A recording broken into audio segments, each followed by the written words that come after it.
O uso de monstros como metáforas para a existência queer no cinema de terror não é nenhuma novidade, bem como o uso de monstros para falar sobre o medo da crise da AIDS nos anos 80. E a minissérie espanhola Silêncio faz essas duas coisas.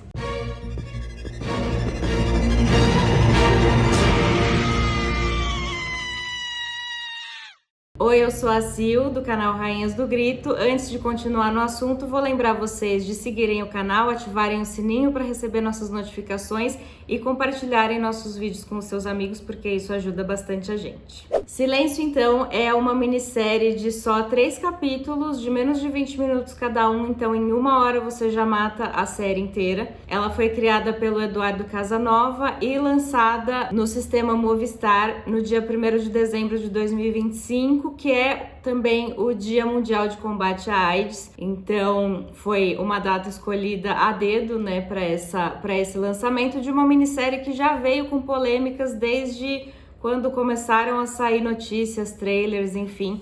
Isso porque o Eduardo Casanova, além de ser uma pessoa que que trabalha com uma estética muito peculiar, já eu volto a falar dela, mas ele também é uma pessoa que usa a linguagem neutra nas suas produções, e em Silêncio tem-se um pouquinho desse uso. Então, obviamente, né, que quem viu o trailer já começou a querer tirar as calcinhas pela cabeça, porque jamais linguagem neutra. Mas um trabalho anterior do Eduardo, que ficou bastante conhecido porque chegou a entrar na programação da Netflix uns anos atrás, é o filme Pieles, que acompanha pessoas que têm algumas deformidades físicas muito peculiares. Por exemplo, uma mulher que não tem os 2 olhos, então é só uma pele, assim, né, onde os olhos estariam, e uma mulher que tem um cu no lugar da boca.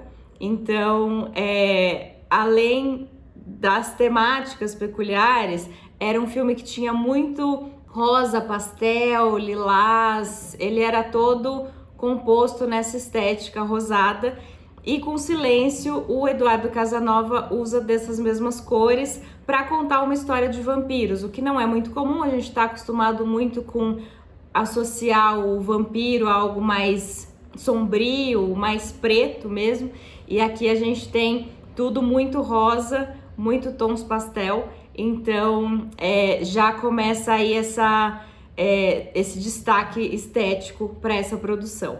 Mais do que fala a série, então, né? Como eu disse, as temáticas que relacionam o monstro a pessoas queer não são exatamente incomuns, então não é necessariamente isso o que vai destacar Silêncio, né, essa temática, mas sim a forma como ela é conduzida, além dessa questão estética que eu já mencionei. Mas a gente acompanha então uma família de vampiras, são 4 vampiras, que elas têm uma aparência mais Nosferatu, assim, aquele dente de rato, careca, e elas vivem no século XIV, elas já têm bastante idade, já têm algumas centenas de anos aí, e elas estão passando dificuldade porque nessa época tá rolando a peste negra, então elas estão com dificuldade para encontrar sangue saudável para se alimentar. Cada uma tem uma visão meio diferente do que fazer.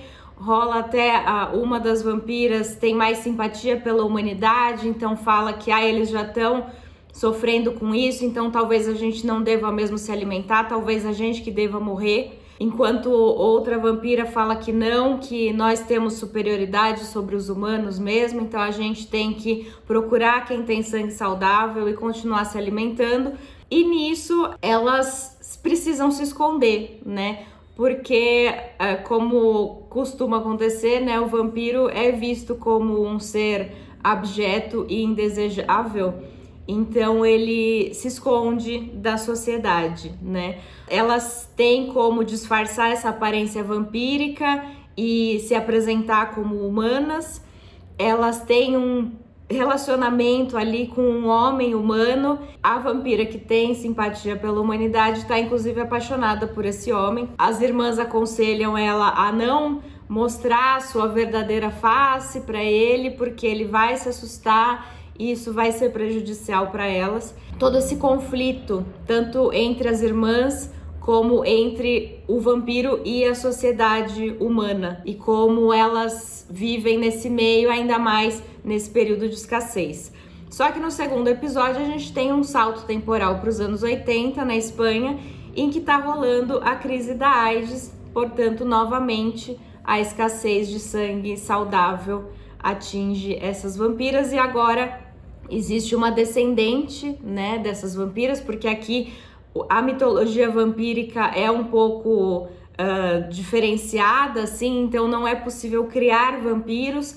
Se as vampiras quiserem ter uma prole, literalmente assim uma prole, então elas têm que engravidar de um humano e vai nascer ali um novo vampirinho. Então a gente tem uma vampira nova, que já não é tão nova assim, porque ela já tá com algumas centenas de anos, nos anos 80, mas é uma vampira mais jovem do que essas que a gente estava acompanhando no século XIV, e ela tá contando pra mãe que tá apaixonada por um ser humano, e novamente acontece o de não conte o que você realmente é, porque você vai ser rechaçada e você vai se decepcionar. Um ponto interessante de Silêncio é essa abordagem de personagens femininas, porque na época da AIDS, o que era amplamente divulgado é que se tratava de uma doença que atingia homens homossexuais. Então isso rendeu um apelido muito pejorativo de peste rosa a essa crise e rendeu a impressão de que a AIDS não atingia homens heterossexuais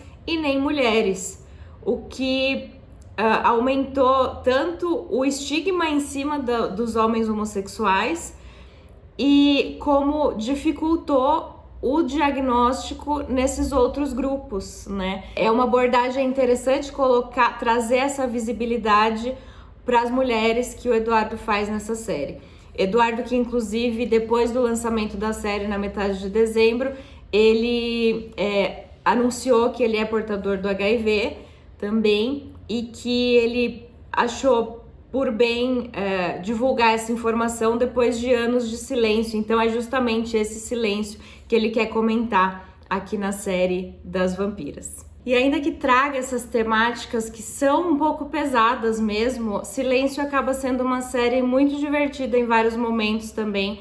As vampiras têm interpretações propositalmente exageradas, assim. No primeiro episódio, uma delas usa a palavra todes e a irmã fala, você falou todes, mas a gente tá em pleno século XIV.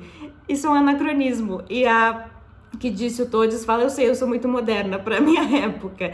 E tem uma cena de musical também, que chove sangue, é belíssimo.